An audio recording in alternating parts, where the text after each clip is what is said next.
بسم الله الرحمن الرحيم الحمد لله والصلاة والسلام على رسول الله وعلى آله وأصحابه أجمعين أما بعد.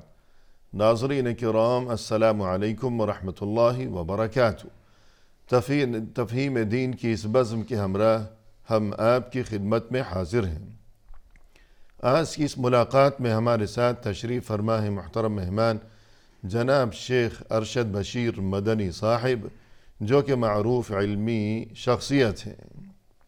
تو آئیے ناظرین، پروگرام میں ان کا استقبال کیا جائے۔ السلام علیکم شیخ۔ وعلیکم السلام ورحمۃ اللہ وبرکاتہ۔ ہماری بزم میں آپ تشریف لائے، جو کہ یقیناً ہمارے لیے بہت ہی باعث مسرت ہے۔ ہم تہہ دل سے آپ کو خوش آمدید کہتے ہیں۔ جزاکم اللہ خیرا۔ وانتم فجزاکم اللہ خیرا۔ آمین یا ربی۔ محترم ناظرین، غالباً آپ کے ذہنوں میں ہوگی یہ بات کہ اس سے قبل گزشتہ ملاقات کے موقع پر انہی محترم مہمان کی معیت میں ہم نے ایک انتہائی اہم ترین موضوع کے بارے میں گفتگو کی تھی، اور وہ یہ کہ دین اسلام میں نکاح یعنی شادی کی ضرورت و اہمیت، اور ہم نے یہ تذکرہ کیا کہ خالص دینی و شرعی تعلیمات کی روح سے اگر غور و فکر کیا جائے، یا مزید یہ کہ جو معاشرتی اقدار ہیں یعنی سوشل ویلیوز، تو انہیں مد نظر رکھتے ہوئے بھی اگر نکاح کی اہمیت کے بارے میں غور و فکر کیا جائے گا تو یقیناً یہ بات خوب واضح و ثابت ہو جائے گی کہ یہ موضوع یعنی نکاح سے متعلق یہ موضوع گفتگو یہ ہر دور میں انتہائی اہمیت کا حامل رہا ہے۔ آئیے آج کی اس ملاقات میں اسی بارے میں بقیہ گفتگو لیے ہوئے ہم اپنے محترم مہمان کی جانب رجوع کرتے ہیں تاکہ ان سے مزید استفادہ کیا جا سکے۔ محترم، گزشتہ نشست کے موقع پر آپ نے نکاح سے متعلق بہت سی ضروری معاملات کے بارے میں رہنمائی سے ہمیں اور ہمارے ناظرین کو نوازا، جس پر ہم آپ کے شکر گزار ہیں۔ آج ہم آپ سے یہ گزارش کریں گے کہ اسی سلسلے کو آگے بڑھاتے ہوئے کہ جب نکاح کا موقع آئے گا اور یہ کہ رشتہ تلاش کرنے کے لیے جو سلسلہ ہوگا، جو نوبت آئے گی، تو مسلمان ہونے کی حیثیت سے ہمیں اس بارے میں علم ہونا چاہیے کہ حرام یا یہ کہ محرم اور نامحرم، اس بارے میں آپ کیا فرمائیں گے؟ جی ہاں، یہ بہت اہم انتہائی نقطہ اور یہ اس کی ضرورت ہے کہ جانے ہم بیداری آنا ہے کہ بہت مرتبہ معلومات نہیں ہوتے، ہم کو یہ سوالات آتے ہیں کہ خلیری بہن سے شادی کر لیا ہوں، بعد میں پتہ چلا کہ بچپن میں خالہ سے اس نے دودھ پیا تھا، تو رضائی رشتے معلوم نہیں ہوتے۔ تو لیکٹیشن پیریڈ میں جب رضائی جو رشتہ قائم ہوتا ہے، جو اس کے اصول ضابطے ہیں کہ 2 سال کی جب عمر کا بچہ ہو اور ابھی اس نے اوپری غذا شروع نہ کی ہو، تو ایسے وقت پر اگر وہ 5 مرتبہ الگ الگ ایک مرتبہ وہ پیتا ہے، پھر اس کے بعد پھر وہ نہیں پیتا، پھر پیتا ہے، تو اس کو کہتے ہیں کہ 5 مرتبہ اس نے دودھ رضعہ جس کو کہا جاتا ہے، 5 رضعات، تو یہ 5 مرتبہ پینے کے بعد جو رشتہ ثابت ہوتا ہے، بہت سارے افراد کو معلوم نہیں ہونے کی وجہ سے شادی بھی قائم، بچے بھی ہو جاتے ہیں۔ تو اس وجہ سے محرم اور نامحرم، اس لیے خاص طور سے المحرمات النسبیہ، المحرمات الرضاعیہ، علماء کرام نے باقاعدہ ہر کتاب میں کوشش کی ہے کہ اس بارے میں اتنا علم دے، تفصیلات کو چھوڑ کر کے عوام میں کتنی معلومات ہونی چاہیے۔ تو اگر ہم پڑھتے ہیں سورہ نساء سورہ نمبر 4، کیونکہ اگر شادی ہو گئی، بچے بھی ہو گئے، اب بعد میں معلوم ہوا کہ یہ تو بھئی رشتہ جائز ہی نہیں تھا، تو پھر وہ فسخ ہو جائے گا۔ ہاں، تو پھر کتنی پریشانیاں کھڑی ہوں گی اور بچوں کا کیا بنے گا۔ تو اس وقت ایک لمبا اثر پڑ جاتا ہے اس کی پوری زندگی سے۔ بہتر ہے کہ پہلے ہی معلومات ہونی چاہیے۔ جس فیلڈ میں بھی آپ جاتے ہیں تو آپ کو اس فیلڈ کی معلومات ہونی چاہیے۔ میں ڈرائیونگ اگر کرنے جاتا ہوں تو کار ڈرائیونگ سیکھ لیتا ہوں میں، تو اسی طرح جب نکاح کرنے جا رہے ہیں تو اس کے پری ریکویزٹ، اس کے ریکوائرمنٹ سب، طلب العلم فریضۃ علی کل مسلم کا تقاضا کہ علم کا حاصل کرنا ہر مسلمان پر فرض ہے، تو چاہے مسلم وہ مرد ہو، چاہے مسلم وہ عورت ہو، تو علم کا حاصل کرنا فرض ہے۔ تو جو بھی آپ راستے پر جا رہے ہیں، آپ ایک فلائٹ لیتے ہیں تو کتنے معلومات کرتے ہیں، جبکہ وہ آدھے گھنٹے 5 گھنٹے کے لیے، یہاں تو آپ 50 سال کے لیے زندگی رشتے بھر میں کا بندھ سفر ہیں۔ ہے۔ تو اس وجہ سے جہاں آپ دیگر معلومات کرتے ہیں جائیداد کے بارے میں، خوبصورتی کے بارے میں، محبت، لیکن جو چیزیں اسلامی طور پہ جاننا بہت ضروری ہے وہ ہے محرمات اور غیر محرمات۔ تو محرمات ابدیہ ہوتے ہیں، محرمات موقتہ یعنی وقتیہ، کچھ رشتے آپ کے لیے حرام ہے لیکن بعد میں وہ اجازت ملتی ہے۔ ابدیہ کا مطلب ہے کہ کبھی بھی جائز نہیں ہے کہ ان سے رشتہ کیا جائے۔ تو اگر ہم دیکھتے ہیں تو نسبی رشتے 7 ہیں اور رضائی رشتے بھی 7 ہیں، جی اور اس کو بڑی آسانی سے آپ کو سمجھنے کے لیے آپ کو جب بھی کوئی نکاح کرے یا کوئی نکاح کی طرف جائے تو بڑوں کو رہنمائی کرنے کے لیے سورہ نساء سورہ نمبر 4 کی آیت نمبر 23 اور 24 ایک مرتبہ پڑھ لینی چاہیے۔ تو اس کے اندر بتایا گیا حرمت علیکم امہاتکم وبناتکم، تو واخواتکم، تو آسان ہے، ماں، بیٹی، صحیح، بہن۔ تو جب آدمی یہاں سے داخل ہوگا کہ بھئی ماں تو آسان ہے سمجھنا، یاد رکھنا، بہنیں اسی طرح بیٹی یاد رکھنا بھی اس کے لیے بہت آسان ہے۔ جی پھر اس کے بعد اب اس کو خالائیں یعنی ماں کی بہنیں، اور اسی طرح والد صاحب کی بہنیں یعنی پھوپھی اور خالہ کو، پھر اس کے بعد بھتیجی اور بھانجی۔ جی اگر اس طریقے سے اگر وہ رکھ لے گا کہ مجھے رؤوس بھی یاد رکھنا ہے اور فرا بھی یاد رکھنا ہے، تو یہ 7 رشتے ایسے ہی ہو جائیں گے۔ پھر اسی طریقے سے رضائی رشتے بھی ایسے ہی ہیں کہ ایک لڑکے نے اگر کسی ماں کا دودھ پیا، اپنی ماں سے ہٹ کر کسی اور کا، تو ایسے وقت پر اس کے سارے جتنے بھی جس خاتون رشتے سے نسب کی وجہ سے حرام حرام تھے ہیں، وہی رشتے اب یہ ہو جائیں گے، رضاعت یعنی دودھ پینے کی وجہ سے ہو بھی جائیں حرام گے۔ اور یہاں پر 5 میں سے ایک لڑکے نے دودھ پیا، جی تو اس ایک لڑکے کے لیے اس ماں سے جتنے نے پیا وہ سب وہ بھائی بہن ہو جائے، صحیح، لیکن یہ بھائیوں پر اثر نہیں پڑے گا، دوسروں پر اثر نہیں پڑے گا۔ تو یہ بھی ذہن میں رکھنا ہے۔ اور یہ ہمیشہ کے جو حرام رشتے ہیں اس کے اندر نسبی اعتبار سے اور اسی طریقے سے رضائیت، اور ایک ہوتا سسرالی رشتے، وہ بھی 4 ہیں۔ تو یہ 7 اور وہ 4، تو 4 میں جو ہے ساس، بہو یاد رکھ لینا بہت آسان ہے۔ جی ایک ہوتا ہے ربیبہ، صحیح، یعنی کہ شوہر نے ایک خاتون سے شادی کی، پہلے والے شوہر سے ایک لڑکی موجود تھی اور انہی کی نگرانی میں، چاہے وہ اسی یعنی ایک آدمی نے ایک عورت سے شادی کی، جی ہاں، اور جس عورت سے شادی کی ہے اس کے پہلے شوہر سے، یعنی وہ عورت پہلے سے شادی شدہ تھی، جی ہاں، پہلا شوہر جو ہے اس کا انتقال ہو گیا یا طلاق ہو گئی، تو پہلے شوہر سے ایک بیٹی اس کے ساتھ آئی ہے نئے شوہر کے پاس، بالکل، یہ ربیبہ ہے۔ ان کی تربیت میں اب وہ ہے ربیبہ۔ جی اور اسی طریقے سے جب ساس بہو کا مسئلہ ہے اور ربیبہ ہے، تو سسرالی جب رشتے قائم ہوتے ہیں تو ایسے وقت پر خاص طور سے آپ کو یہ دیکھنا پڑے گا کہ وَلَا تَنْكِحُوا مَا نَكَحَ آبَاؤُكُمْ کہہ دیا گیا۔ اور اسی طرح باپ نے، ایک تو ماں ہوتی ہے آدمی کی، اور ایک باپ نے اور ایک بھی شادی کی ہوگی، دوسری تیسری، تو باپ نے جس سے بھی نکاح کیا ہے اس سے بھی نکاح کبھی بھی نہیں کر سکتے۔ تو یہ 4 رشتے ہیں، سسرالی، 7 نسبی اور 7 رضائی ہیں۔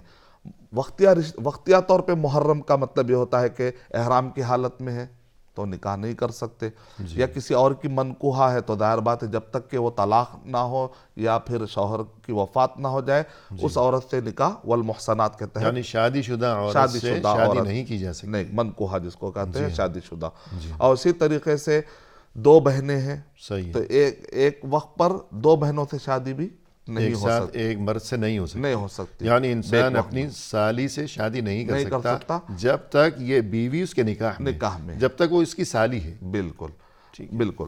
اور اسی طرح سے جس سے آپ نے شادی کی ہے اس کی پھوپھی یا خالہ کو آپ جمع نہیں کر سکتے، اور اس میں بڑی حکمت علماء کرام نے بتائی، کہا کہ اس سے کیونکہ عورت کو پہلے تو پسند نہیں ہوتی ہے سوتن، جی، پھر اس کے بعد اگر سوتن پھوپھو بن جائے تو اگر وہ عزت نہیں رہے گی، تو پھر خاندان کے لڑائی کے جھگڑوں تو نزاع ختم کرنا مقصد ہے۔ تو یہ بڑے حکمت اس کے اندر پائی جاتی ہے، اور بھی تفصیلات ہے جو کتابیں ملتی ہیں۔ میں نے وہ باتیں بتائی ہیں، ویسے اور بھی ہے کہ موقتی کیا ہے، لیکن میں نے وہ باتیں بتا دی جنرل عوام کے لیے، جی بالکل بنیادی باتیں۔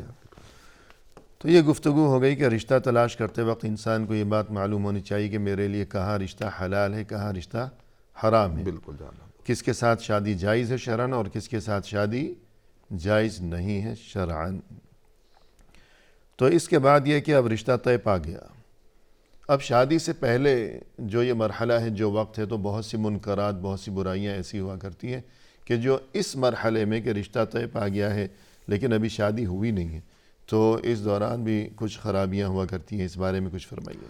بالکل، میں ایک مرتبہ اپنے ساتھی کے ساتھ لکھ رہا تھا کہ کتنے منکرات ہیں جو معاشرے میں پائی جاتی ہیں شادی سے پہلے، شادی کے دوران اور شادی کے بعد۔ جی تو ہم نے جمع کیا تو 40 منکرات ہمیں ملے، بلکہ وہ بعض اس میں حرام کے قبیل سے، صحیح۔ شدید حرام کے قبیل سے تک ہے۔ تو پھر ایک مرتبہ دوسری گفتگو میں ایک صاحب نے کہا کہ آج ہم کو وہ 40 بتائیں آپ ہم نے کہہ دیا 40 ہے ایک بیان میں، تو ہم نے ان کے ساتھ پھر کاؤنٹنگ کی تو 41 ہو گئے۔ اچھا، تو میں کہا کیسا بڑھ گیا؟ تو کہتے ہیں کہ حرام بریڈز حرام، یعنی حرام میں جب آدمی کا عادت پڑ جاتی ہے معاشرے کی تو اور جنم لینا شروع ہو جاتا ہے، تو ختم نہیں ہوتا ہے سلسلہ، مطلب ہر سال جو ہے نا کچھ نہ کچھ بڑھتے رہتا ہے۔ جی پہلے آپ نے ہم نے کچھ فضول خرچی اگر کر لی، پھر وہ عادت پڑ گئی تو پھر یہ فضول خرچی غلط ہی چیز کو جنم یعنی دے۔ برائی کی جانب کھینچتی ہے۔ بالکل، تو اس وجہ سے ہم کو کوشش کرنا ہے کہ معاشرے کو صالح بنانا ہے، جی اور معاشرے کو صالح بنانے میں راحت معاشرے کی ہے۔ اس میں اللہ سبحانہ و تعالیٰ نے جو شریعت نازل کی ہے وہ ہمارے فائدے کے لیے۔ جی تو اس کے اندر جو منکرات جو دیکھے جاتے ہیں، جیسے بر صغیر میں اگر ہم دیکھتے ہیں بہت ساری ایسی رسمیں آ گئی ہیں جو اسلام سے ٹکرانے والے دیگر مذاہب کی کچھ باتیں آ گئی ہیں، اگر وہ اسلام سے متصادم ہے۔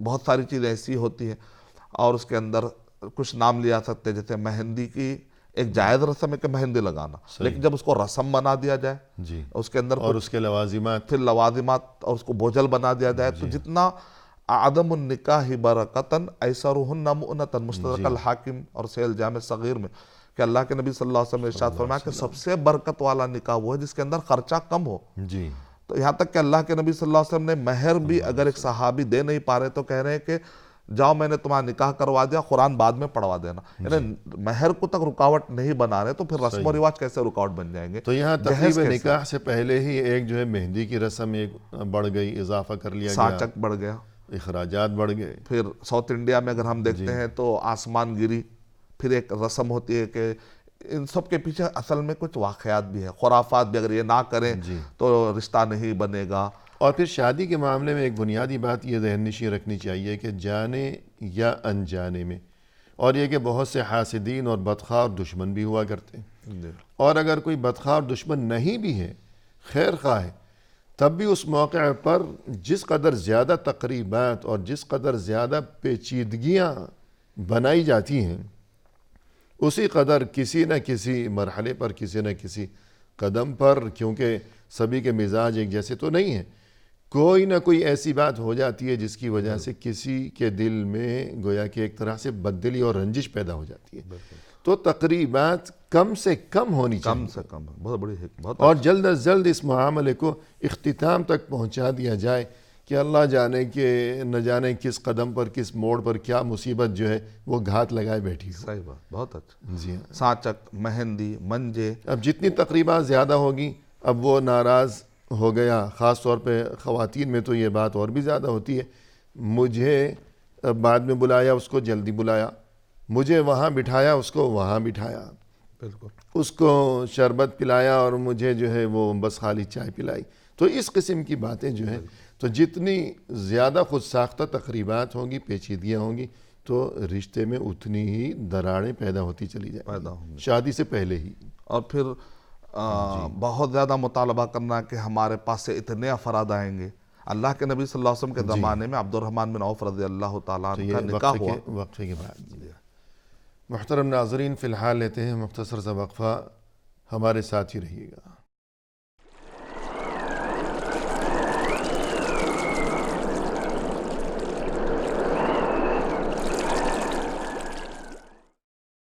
ناظرین اکرام، وقفے کے بعد ہم حاضر خدمت ہیں، آئیے سلسلے گفتگو کو آگے بڑھایا جائے محترم مہمان کی زبانی۔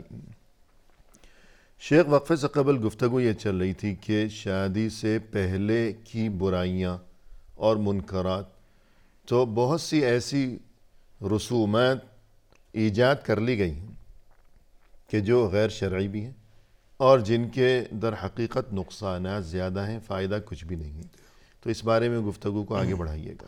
سورہ اعراف سورہ نمبر 7 کی آیت نمبر 157 میں جی اللہ کے نبی صلی اللہ علیہ وسلم کو دنیا میں بھیجے جانے کا، بعثت نبوی کا مشن بتایا جا رہا ہے، کہ اس کے اندر یہ بتایا جا رہا ہے کہ وَيَضَعُ عَنْهُمْ إِصْرَهُمْ وَالْأَغْلَالَ الَّتِي كَانَتْ عَلَيْهِمْ کہ جو توق و سلاسل لوگوں نے رسم و رواج کی، یا اپنے ضابطے اصول، اپنے خرافات، ذہن، ان سب چیزوں کے بیڑیوں میں معاشرہ جو ہے جکڑا ہوا تھا، تو اللہ کے نبی صلی اللہ علیہ وسلم نے ان توق و سلاسل کو نکال کر معاشرے کو آزاد کیا تھا، ان پابندیوں کو ہٹا کر آزاد کیا تھا۔ لیکن آج ہم اللہ کے نبی صلی اللہ علیہ وسلم ہدی النبی، اللہ کے نبی صلی اللہ علیہ وسلم کی رہنمائی کو چھوڑنے کے سے واپس ہم ان بیڑیوں میں جا چکے ہیں اور مقید ہو چکے ہیں، اور سمجھ رہے ہیں کہ ہم اسلام آزاد نے ہیں۔ ہمیں سہولت دی ہے۔ جی ہاں، اب خود کو بلا وجہ مقید کرنا، پابند کرنا، پابندیوں میں جکڑ ڈالنا، یہ کوئی دانش مندی کتنا آسان تھا عبد الرحمن بن عوف رضی اللہ تعالیٰ عنہ جی کہ کپڑے پر آپ ایک زعفران کا دھبا دیکھتے اور کہتے ہیں لگتا ہے کہ آپ نے نکاح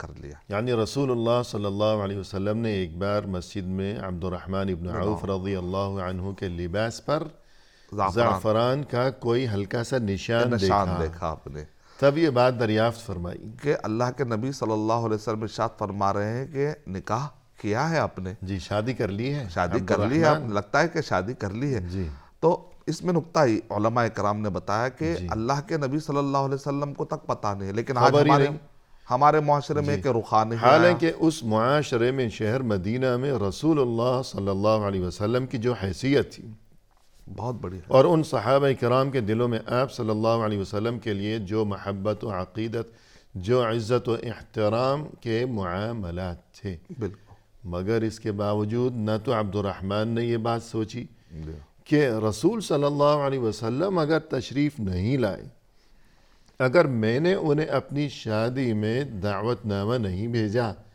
پھر تو کتنی بری بات ہو جائے گی، نہ جانے کیا کیا۔ لیکن آج کے تکلفات اگر ہم دیکھتے ہیں، رخا آپ کا وہ کوالٹی کا نہیں ہے، مہنگا نہیں ہے، وہ دعوت نامہ، آپ یتیم کی شادی کر رہے ہیں کہ آپ کی بچی تو اتنی ہے، خرچہ کرو، یہ سب کیا ہے؟ کیا ہمارے خاندان کی عزت ہے؟ آپ ذرا اچھا شادی خانہ لینا تھا، یہ الفاظ ہمیں، اور پھر مجھے پہلے لا کر نہیں دیے، پہلے میرے دوست کو لا کر دیے، بعد میں مجھے لا کر دیے، صحیح، مجھے اور پتا مجھے خود آ کر کیوں نہیں دیا، خود آ کر نہیں نوکر کے ہاتھ بھیج دیا، واٹس ایپ پہ بھیج دیا آپ نے، یا ان کے ذریعے سے آپ نے بھیج دیا، لڑکے کے ہاتھ سے بھیج دیا۔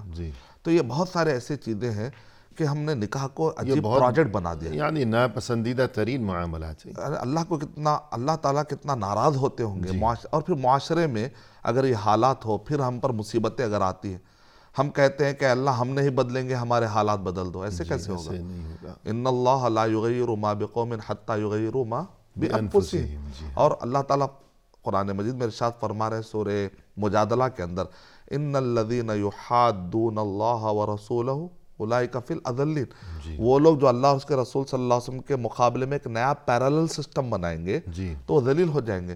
تو ہمارا نکاح کا سسٹم اگر آج دیکھیں اور صحابہ اکرام کو اگر پتہ چلے کہ تو وہ کہیں گے تو منکر نیا ہی ہے، کوئی سے نیا ہی سسٹم آتا ہے۔ حالانکہ اللہ کی طرف سے صحابہ کرام کے طور طریقوں کو ہمارے لیے اسوہ قرار دیا گیا ہے، بالکل، کہ ہم ان کی پیروی کریں، جو ان کے طور طریقے تھے، جو ان کا طرز زندگی تھا، ہم اسی کو اپنایا کریں۔ تو یہ کچھ منکرات کا بیان ہو گیا جو کہ شادی سے پہلے ہوا کرتے ہیں۔ نکاح کے دوران کچھ احکام ہیں جن کی رعایت ضروری ہے، اس بارے میں کچھ فرمائیے گا۔ نکاح قائم ہوتا ہے کچھ ارکان کے ساتھ، جی، کچھ شروط کے ساتھ، کچھ واجبات کے ساتھ، اس کے بعد یا تو مباحات ہے یا تو سنن ہے۔ جی، جو اب ہم ارکان اگر وہ قائم نہ ہو، شروط کا قائم کرنا ضروری ہے، ارکان کا قائم کرنا ضروری ہے، واجبات کا اہتمام کرنا بہت ضروری ہے۔ تو جب ہم ارکان کی بات کرتے ہیں تو 3 رکن بتائے، اہل علم نے 3 رکن بتائے، کہ پہلا رکن یہ ہے کہ وجود زوجین موانع سے خالی، یعنی مطلب یہ ہے کہ زوجین کا وجود ہو، باہر بات ہے ہوائی تو نہ ہو، موجود ہونا چاہیے، دنیا میں ان کا وجود ہونا چاہیے، مردہ یا میت کا تو نکاح نہیں ہوتا، تو وجود زوجین اور موانع سے خالی، موانع یعنی رکاوٹوں سے خالی، شرعی رکاوٹوں سے خالی، یعنی اگر وہ محرم ہو آپس میں تو پھر وہ نکاح نہیں ہو سکتا. تھا کہ ہم نے محرم کی ابھی تفصیلی گفتگو کی تھی کہ محرم کیا ہے اور نامحرم کون ہے، یہ سب جاننا ضروری ہے. محرم رشتے کون سے ہیں اور غیر محرم رشتے کون سے، تو اس کو کہتے ہیں رکاوٹوں سے خالی ہونا. تو یہ پہلا رکن. دوسرا رکن ایجاب اور تیسرا ہے قبول. تو اس میں جواب طلب کیا جاتا ہے، پھر یہ کہتا ہے کہ میں نے قبول کیا.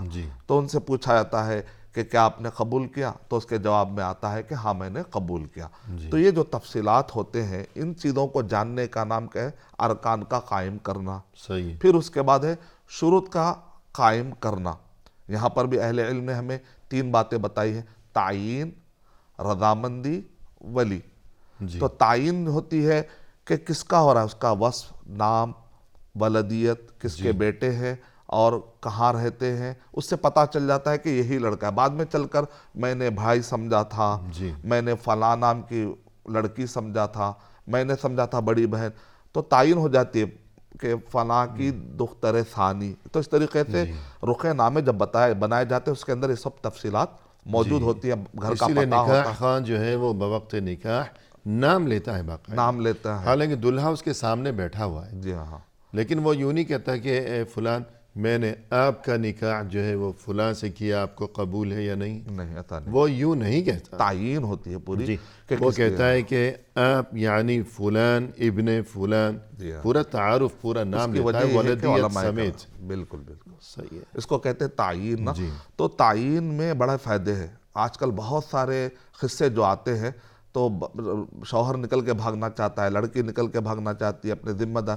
تو یہ تعیین جو ہوتے رخ نامے میں ان سب چیزوں کا خیال کیا گیا اور اہل علم نے اس کا خیال کیا. تعیین اور رضامندی، ظاہر بات ہے بہت اہم چیز ہے، شرط ہے.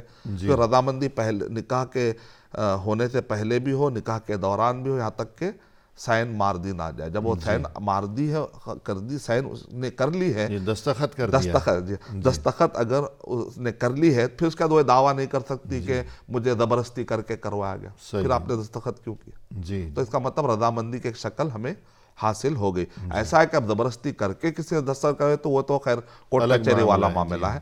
لیکن ظاہری طور پہ ایک خاتون راضی ہونے کے کئی چیزیں، کچھ چیزیں الفاظ سے پتہ چلتا ہے، کچھ چیزیں قرائن سے بھی پتہ چل جاتا ہے. تو رضامند، تعیین، رضامندی اور ولی کا وجود، یہ شرائط میں تھے. اور واجبات میں ہے مہر اور ولیمہ.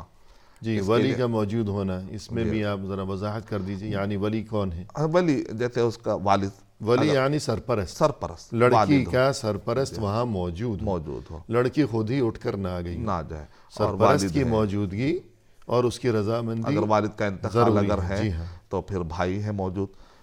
تو یہ مرد ہونا چاہیے ولی، اور وہ مسلم ہونا چاہیے، آزاد ہونا چاہیے، اور رشد کا مالک ہو، اس کو صحیح عقل مند ہو، مجنون نہ ہو، دیوانہ نہ ہو، اور وہ خیر خواہ بھی ہو. یہ اضافی صفت بتائی گئی کہ وہ خیر خواہ کو اس میں ظلم کی کیفیت، تعدلوہن ولا تعدلوہن، عدل کی کیفیت والا کوئی ظلم نہ آ جائے. صحیح ہے جی.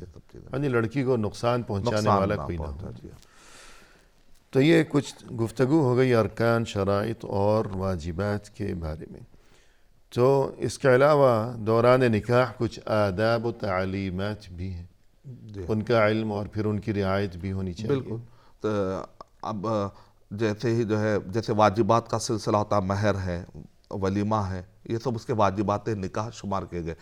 جو سنتیں اور مباحات ہے تو ایسے وقت پر اچھے کپڑے پہننا، استطاعت میں رہ کر اچھا ولیمے کا انتظام کرنا، اپنی استطاعت میں رہ کر آدمی اگر زیادہ سے زیادہ کھلانا چاہ رہا ہو اسراف کے بغیر اور سودی قرضوں میں پڑے بغیر، یا اسی طریقے سے فخر اور مباحات سے بچتے ہوئے، فخر و غرور کے کیفیتوں سے بچتے ہوئے، تو یہ سب خوشی منانے کے طریقے ہیں. ہر جگہ کے اپنے اپنے طور طریقے ہوتے. بلکہ اس کی ترغیب دی گئی، یہ مسنون ہے. جی ہاں. اولم ولو بشات، ہم کو جو ہے باقاعدہ تعلیمات میں ملتی ہیں.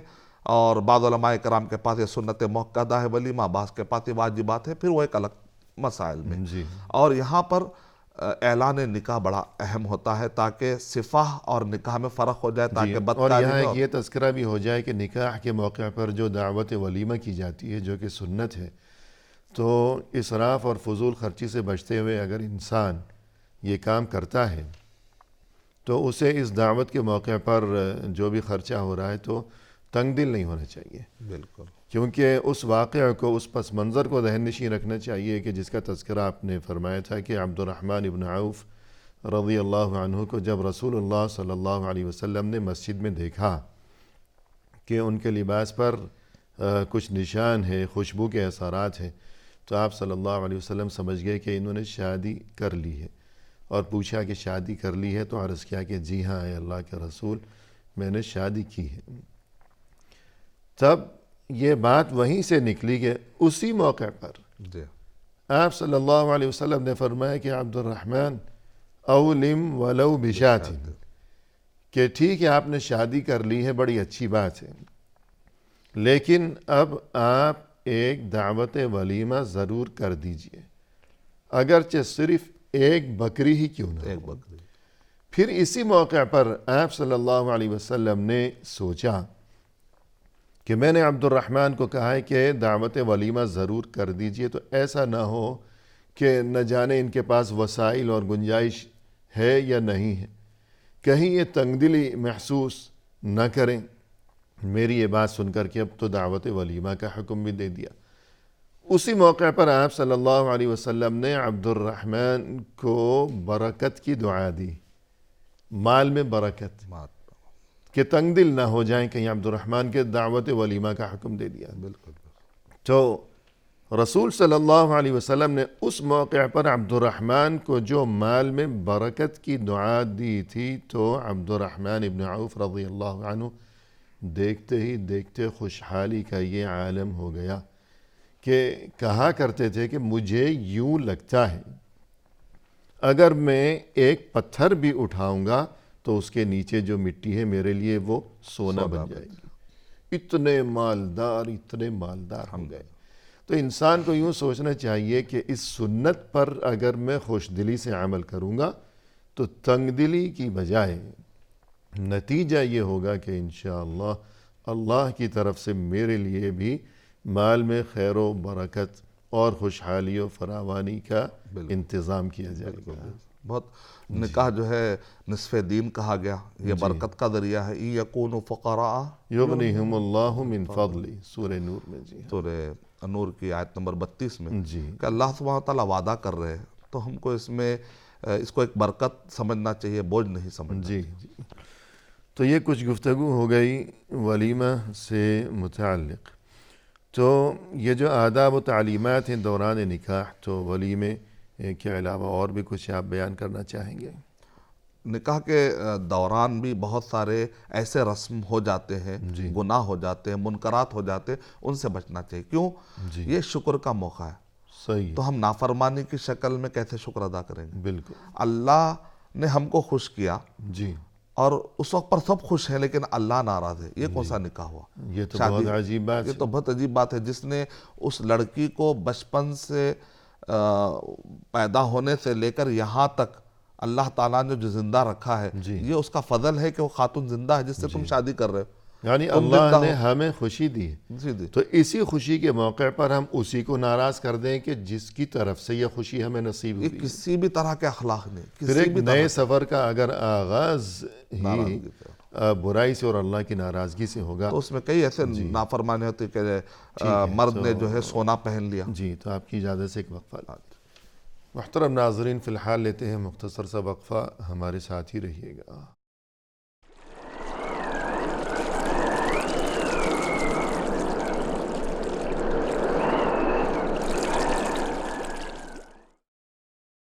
ناظرین کرام، وقفے کے بعد ہم حاضر خدمت ہیں۔ آئیے سلسلہ گفتگو کو اب پایہ تکمیل تک پہنچایا جائے اپنے محترم مہمان کی زبانی۔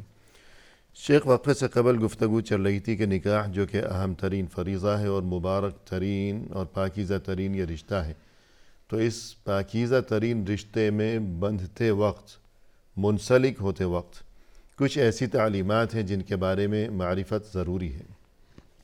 کچھ ایسی برائیاں ہیں اور یہ کہ نامناسب اور غیر شرعی یا غیر اقوام کے کچھ رسوم اور ایسے رواج ہیں کہ جن سے بچنا ضروری ہے۔ تو اس بارے میں گفتگو کو آگے بڑھائیے گا. جہاں تک شروط، ارکان، واجبات کی گفتگو اور مباحات کی گفتگو ہم نے کی ہے، کچھ چیزیں ابھی باقی ہیں، جیسے کہ اختلاط، ناروا اختلاط، یعنی مرد اور نامحرم مرد اور عورتوں کا آپس میں یعنی اختلاط، شادی کی تقریبات کے موقع پر اختلاط مرد و زن، مرد و زن، یہ وسیع طور آزادانہ میل میل جول. جھول، یہ آج کل جو ہے بہت زیادہ منکر پھیلتے جا رہا ہے. اس کے اوپر کنٹرول کرنا بہت ضروری ہے، کیونکہ صحیح ہے. کہیں ایسا نہ ہو کہ شادی کے دن ہی کوئی غلط واقعات رونما، بعد میں تو ہوں گے ہی، یا غلط فہمی پیدا ہو غلط فہمی پیدا ہو سکتی ہے، جو شادی جا کر ایک بربادی بھی ہو سکتی ہے. تو اور بہت سے لوگ جو ہیں وہ دلہا کے ساتھ بہت سی خواتین جو ہیں یا خاندان کی لڑکیاں وہ بہت زیادہ ہنسی مذاق بھی کرتی ہیں، چھیڑ چھاڑ.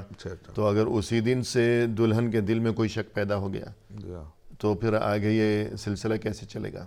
تو نہ صرف شادی خانے میں یہ بے پردگی کا مسئلہ ہوتا ہے، بلکہ جب گھر آتے ہیں تو خاندان کے بہت سارے افراد میں بے پردگی کے واقعات اتنے ہو جاتے ہیں. اس میں پھر رسم ہے، پھر سالی کا ہاتھ پکڑنا، پھر وہ انگوٹھی تلاش کرنا، اس میں اس دوران بہت سارے واہیات اور فضول جو اسلام سے ٹکرانے والے امور صادر ہو جاتے ہیں. ان سب کا خیال رکھنا ہے، اہتمام رکھنا ہے، کیونکہ ایک ہی بات ہے جو بار بار ہم کہنا چاہیں گے، وہ یہ ہے کہ سب راضی ہے لیکن ہمارا رب راضی نہیں ہے. تو ایک ایسی شادی، اس وجہ سے اس اور یہ آپ نے یہ تذکرہ کیا کہ شادی خانہ، یعنی ہمارے یہاں جسے شادی ہال کہا جاتا شادی ہے، ہال، میرج ہال، تو شادی ہال میں یا میرج ہال میں یہ بھی ایک تکلف ہی ہے. یعنی انسان کو کوشش یہ کرنی چاہیے کہ جس قدر سادگی ہو تو اچھا ہے. تو اگر وہاں شادی ہال میں اگر گئے ہیں، وہاں یہ تقریب منعقد کی گئی ہے، تب بھی کوئی حرج تو نہیں ہے، لیکن بہرحال یہ کہ بیجا جو اسراف فضول خرچی ہے اس سے بچنا ہی بہتر کم خرچے میں برکت. جی ہاں، بالکل. پھر اس کے بعد جو ہے ان منکرات کے بعد یہ کہ اب اس رشتے میں بند گئے، اب آگے کیا احکام ہیں، آداب ہیں؟ جی، تو اب کئی مرد اور کئی افراد کو اس بار میں پتہ نہیں ہے کہ جب دلہن کے پاس جاتے ہیں تو وہاں پر بھی ہمیں کچھ آداب بتائے گئے جو ہمارے پورے مسلسل آنے والے پورے زندگی پر اس کے اثرات مرتب ہوتے ہیں. تو سب سے پہلے ہم دیکھتے ہیں تو دلہا دلہن کے لیے دعا. کئی افراد جاتے ہیں، کھانا کھاتے لیکن دعا نہیں دیتے. بارک اللہ لک و بارک علیک و جمع بینکما فی خیر. اس دعا کے اندر غور کرتے ہیں تو اس کے اندر دو معنی اہل علم بتاتے ہیں. ایک معنی یہ ہے کہ بارک اللہ لک و بارک علیک، یعنی کچھ تمہارے حقوق ہیں، کچھ تمہارے ذمہ داریاں ہیں، اے اللہ دونوں میں برکت عطا فرمائے. دونوں میں نقصان، برکت مانے نقصان نہ. تو تمہارے حقوق ملے پورے، تم ذمہ داریاں بھی پورے ادا کر دو. اس کا اور ایک معنی اہل علم نے بتایا کہ موافق حالات اور مخالف حالات، لکا اور علیکا، جو تمہارے فیور والے حالات ہیں، جو تمہارے مخالف حالات، دونوں حالات میں بھی اینڈ میں فائدہ تم کو پہنچے، نقصان نہ ہے. برکت کا مطلب ہوتا ہے نقصان نکال دینا، فائدہ جاری کر دینا. تو یہ بڑی اچھی دعا. لیکن یہ دعا اگر ہم دیتے ہیں تو بڑا احسان اور بڑا حسن سلوک کرتے ہیں ہم دلہا اور دلہن کے حق میں. لیکن یہ دعا دوسروں نے دینی ہے دلہا دلہن کے حق میں. تو گویا کہ آپ نے حسن سلوک کا مظاہرہ کیا، کیونکہ وہ اپنا خرچہ کر کے آپ کو بلا رہے، عزت کے بلا رہے. تو ہم نے بھی انہیں دعائے خیر و برکت سے نوازا. حل جزاء الاحسان الا الاحسان. تو بڑا اثر پڑتا ہے. لیکن اس لیے چاہیے کہ ہم جو رخا دیتے ہیں، کچھ دیتے ہیں، وہیں پر یہ دعا لکھ کے آنے سے پہلے اس کو یہ دعا یاد کر کے آئے تاکہ میرے لیے آپ کی وجہ سے کچھ دعا مل جائے. یہ ایک فائدہ ہے. تعلیم بانٹنا پڑے گا، بغیر ایسے تو قوم میں نہیں آ جائے گا شور. تعلیم بانٹنا پڑے گا. دوسری چیز یہ ہے کہ جب دلہن کے پاس جائے تو سلام، ابتدا زندگی کی ابتدا سلام سے کرے. تو سلام، خوشی میں آدمی سلام بھول جائے. اسی طرح پیشانی کے بال پکڑ کر اللہم انی اسألک خیرہا و خیر ما جبلتہا علیہ واعوذ بک من شرہا و شر ما جبلتہا علیہ. یعنی نرمی سے پکڑے، نرمی سے پکڑے. اور یہ دعاؤں کا اثر دونوں پہ پڑے گا. بعض لوگ پوچھتے ہیں مرد کا کیوں نہیں پکڑنا؟ تو اسلام نے جیسے گاڑی میں جب آپ کار میں بیٹھتے ہیں تو دونوں کو بھی چلانے آتا ہوگا لیکن ڈرائیور تو ایک ہی ہوگا. ایسا تو نہیں کہ بازو والا بھی بیٹھ کر کچھ اسٹیئرنگ کو پھرا دے. تو ہم کہیں گے ایک کو تو ذمہ دار بنانا ہے، تو ایک کو لیڈ یعنی قوام، اور اس کے بدلے مالی ذمہ داری ڈال دی گئی. صحیح، سرپرست ہے. Honours come with responsibility. تو جتنی ذمہ داریاں اتنے حقوق والا معاملہ ہے. اور اسی طریقے سے کوئی دودھ پیش کیا جائے اور اس طرح سے ہدیہ دیا جائے، اور پھر دودھ پینے کے بعد ایک خوشبو یا انسان کا تعفن کا شکار ہو سکتا ہے. تو ایسے وقت پر پھر صفائی کا، مسواک کا بھی ہمیں حکم ملتا ہے، تعلیم ملتی ہے. صحیح. اور اسی طریقے سے نماز پڑھنے کے بارے میں بھی اہل علم نے حدیث بتائی ہے کہ عورت پیچھے ٹھہرے، مرد سامنے ٹھہرے. اس کا مطلب نکلا کہ ہر مرد کو نماز لیڈ کرنے آنا چاہیے، ورنہ وہ نکاح کی رات میں کون نماز پڑھائے گا. جی. تو اس کا مطلب نماز پڑھانا بھی سیکھنا ہر مسلمان کی ایک ذمہ داری. ایسا نہیں کہ صرف مولانا ہی نماز پڑھائیں گے، تو 2 رکعت آپ کو پڑھانا ہی ہے. اور پھر جماع سے پہلے دعا اللہم جنبنا الشیطان وجنب الشیطان ما رزقتنا. اس کے اندر بھی یہ بتائی گئی پوری نسل کو شیطان سے بچایا جا رہا ہے. یہ اگر ہم یہ دعاؤں کے ساتھ، پھر اسی طرح ولیمہ جو اٹینڈ کرتے ہیں وہ لوگ بھی اگر یہ دعا دے، صحیح ہے. اکل طعامکم ابرار وافطر عندکم الصائمون وصلت علیکم الملائکہ یا اللہم آت من اطعمنا واسقی من اسقانا. تو اگر یہ دعاؤں میں ہم غور کر کے دیکھیں تو پوری محفل برکت سے لبریز ہو جاتی ہے. اگر ہم منکرات سے بھر دے تو تصور کیجئے کہ پھر ہم کہاں ٹھہرے. جی. شادی کے بعد عام طور پر یہ بات مشاہدے میں آتی ہے کہ جلد ہی میاں بیوی کے درمیان جھگڑوں کی نوبت آنے لگتی ہے. تو یہ بہت نازک معاملہ ہے کہ چند دن پہلے خوشیوں کا ماحول تھا، اب یہ کہ وہاں رنجشیں ہیں، دل دکھانے والی خبریں پہنچتی ہیں ماں باپ تک بھی. تو اس بارے میں آپ کیا فرمائیں گے؟ اس کی وجوہات جو بتائی گئی، الگ الگ علماء کرام نے مختلف کتابیں لکھی ہیں، نصیحتیں کی گئی ہیں. تو سب سے پہلے تو یہ کہ لڑکا لڑکی کو دینی علم ہوتا ہی نہیں، صحیح، قرآن جس کی بنیاد پہ سمجھایا جائے. اور ان کو نکاح کا مطلب ہی نہیں معلوم ہوتا ہے کہ بھئی یہ نکاح یہ تمہاری صرف ضرورت ہی نہیں ہے، بلکہ یہ دینی فریضہ ہے، یہ دینی تعلیمات ہے، اللہ کے نبی صلی اللہ علیہ وسلم کی سنت ہے، اللہ سبحانہ و تعالیٰ کے نام پر. کیونکہ خطبہ نکاح ہے، اس کے اندر بڑے سبق ہے. وہ خطبہ نکاح کو غور سے سنتے ہی نہیں. اس کے اندر کیا بتایا جا رہا ہے؟ وَاتَّقُوا اللَّهَ الَّذِي تَسَاءَلُونَ بِهِ وَالْأَرْحَامَ. اس اللہ سبحانہ و تعالیٰ سے تم ڈرو اور تقوی اختیار کرو. وَاتَّقُوا اللَّهَ الَّذِي تَسَاءَلُونَ بِهِ وَالْأَرْحَامَ، کہ جس کے نام پر تم رشتوں کی دہائی دیتے ہو، جس کے نام پر رشتے قائم ہوتے ہیں. جیسے آپ نے کہا الحمدللہ میں نے قبول کیا، تو یہ اجنبی رشتہ تمہارے لیے حلال ہوا. اگر یہ نہ ہوتا ہے سسٹم تو عورت کبھی تمہارے لیے حلال نہیں ہوتی. تو کس کے نام پر تم نے حلال کیا؟ اللہ کے نام. تو پھر وہ اللہ دیکھ رہا ہے، بصیر ہے، وہ علیم ہے. تو ایسے وقت پر زیادتی نہ کرو. وہ عورت ہو سکتا ہے کہ وقت سامنے آپ کو نہ کہے، لیکن اگر اس کے دل میں کوئی تکلیف آ جائے، اللہ تو دیکھ رہا ہے. اور وہ انسان کے پاس اس کی بیوی جو ہے وہ اس کی ملکیت نہیں ہے، بالکل وہ اللہ کی طرف سے امانت ہے. اللہ کی امت اللہ ہے وہ، اور آپ عبداللہ ہیں. اور آپ کو دونوں کو نظام الہی، اللہ سبحانہ تعالیٰ کے نظام کے مطابق لائف کو ترتیب دینا، اور امانت کی حفاظت ضروری. امانت کی حفاظت. اور یہ کہ امانت بھی کس کی طرف سے ہے؟ اللہ کی طرف سے. اور اللہ کے نبی صلی اللہ علیہ وسلم کی وصیت ہے خاص طور سے کہ تم جو ماتحت کا خیال رکھو. تو وہ ذمہ داری ہے، آپ کی امانت ہے، اور اسے حاصل کیا گیا ہے اللہ کے نام پر اور اللہ کا کلام پڑھ کر. وَاسْتَحْلَلْتُمْ فُرُوجَهُنَّ بِكَلِمَاتِ اللَّهِ. اور پھر یہ رشتے کے بعد تو کئی رشتے آئے ہیں، خالہ کا رشتہ، پھپھو کا، جتنے رشتے بنے ہیں، یہ نکاح سے تو اتنا اچھا عظیم رشتہ ہے، اس کو پامال نہیں کرنا چاہیے. پھر انسان کو ایک یہ بات بھی ذہن نشین رکھنی چاہیے کہ میں اپنی بیوی کے ساتھ جیسا سلوک کروں گا، چاہے ابھی نئی نئی شادی ہوئی اور اولاد نہیں ہے، لیکن میری بھی بیٹی ہوگی ایک دن. بالکل. اور وہ بھی کہیں جائے گی اجنبیوں کے ہاں، پردیس میں، نئے گھر میں، نئی جگہ. تو جس طرح میں یہ چاہتا ہوں کہ میری بیٹی کو کوئی دکھ نہ پہنچے، اس کا دل نہ دکھے، تو یہ جو میرے سامنے میرے گھر میں ہے، رات دن میری خدمت کرتی ہے اور اف تک نہیں کرتی، یہ بھی کسی کی بیٹی ہے، کسی کے دل کا ٹکڑا ہے. بالکل. اور جیسا آج میں دوسرے کی بیٹی کے ساتھ جو سلوک روا رکھوں گا، تو قانون قدرت یہی ہے کہ جیسی کرنی ویسی بھرنی ہے. ضرور کما تدین تدان. آج میں اس کے ساتھ جو سلوک روا رکھوں گا، اچھا یا برا، کل میری بیٹی کے ساتھ بھی ایسا ہی ہوگا. تو اس بات کو سوچنا چاہیے. تو یہ جو نوجوان لڑکا لڑکی ہے، ماں باپ کو چاہیے کہ پہلے ریئلائز کرائیں کہ وہ کیا کر رہے ہیں، ایک رشتہ قائم کر رہے. تو اس میں ہی بہت سارے رشتے، بہت سارے جھگڑے تو یہیں سے ختم ہو ہی جاتے.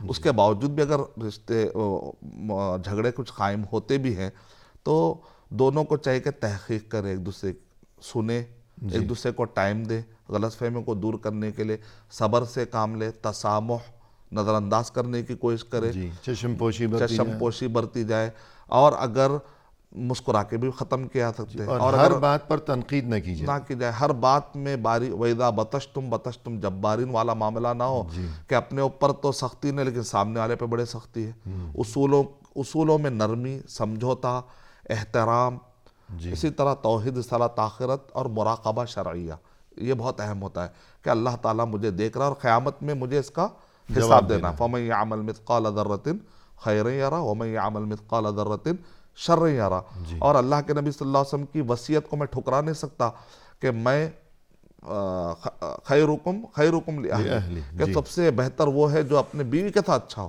کیونکہ نصف دین ہے، تم وہاں پر ظلم کرو گے تو پھر دوسرے پر بھی ظلم کرنے کی تمہیں عادت پڑ جائے گی، تمہارا نصف دین بھی تمہارا تباہ ہو جائے گا۔ تو اس بارے میں خلاصہ کلام یہی ہے کہ یہ رشتہ پاکیزہ ہے، بہت پاکیزہ، یہ اللہ کے نام پر قائم کیا گیا ہے، اور دین اسلام کا حکم یہ ہے، اللہ کی مرضی ہے کہ یہ رشتہ قائم و دائم رہے، اور یہ نیا گھر جو وجود میں آیا ہے، یہ گھر جنت کا نمونہ پیش کرے، اور یہاں پرورش پانے والے وہ بچے، وہ معاشرے کے لیے، تمام دنیا انسانیت کے لیے، خود اپنے لیے، اور یہ کہ ان کے والدین کے لیے اور سبھی کے لیے ان کا وجود وہ نافع و مفید ہو، نہ یہ کہ وہ انسانیت کے لیے بوجھ بن جائیں اور کوئی مشکل کا سبب بن جائیں۔ یہ سب کچھ تبھی ممکن ہو سکے گا جب میاں بیوی دونوں کے دلوں میں اللہ کا خوف ہو، اور اس کے بعد یہ کہ باہم آپس میں ایک دوسرے کے لیے عزت و احترام کے جذبات ہو، صبر ہو، تحمل ہو، برداشت ہو، رواداری ہو، عفو و درگزر کو ہمیشہ اپنا شیوا و شعار بنایا جائے، ایک دوسرے کی خامیوں، کمزوریوں، برائیوں پر نظر نہ ہو، ایک دوسرے کی خوبیوں اور اچھائیوں پر ہمیشہ نظر رہنی چاہیے۔ پروگرام کے اختتام پر ہم تہ دل سے آپ کے شکر گزار ہیں کہ آپ تشریف لائے اور آپ نے اس قدر مؤثر و دل نشیں اور عمدہ ترین انداز میں گفتگو فرمائی، رہنمائی فرمائی۔ اللہ تعالیٰ آپ کے علم میں، آپ کے عمل میں، آپ کے عمر میں خیر و برکت عطا فرمائے۔ جزاکم اللہ خیرا۔ وانتم فجزاکم اللہ خیر۔ آمین۔ اور اسی کے ساتھ محترم ناظرین، اختتامی موقع پر تہ دل سے ہم آپ کے بھی شکر گزار ہیں کہ آپ نے ہمارا یہ پروگرام دیکھا، اور اس دعا کے ساتھ کہ وہ رشتے بیاہ کا، شادی کا معاملہ ہو یا زندگی کا کوئی بھی معاملہ ہو، دنیاوی معاملہ ہو یا آخرت کا معاملہ ہو، ہمیشہ ہر مرحلے پر، ہر معاملے میں، زندگی کے ہر قدم پر اللہ تعالی ہمارا حامی و ناصر ہو، اور ہمیں اللہ کی طرف سے خوب خیر و برکت نصیب ہوتی رہے۔ ہمیں دیجیے اجازت، فی امان اللہ، وآخر دعوانا ان الحمد للہ رب العالمین۔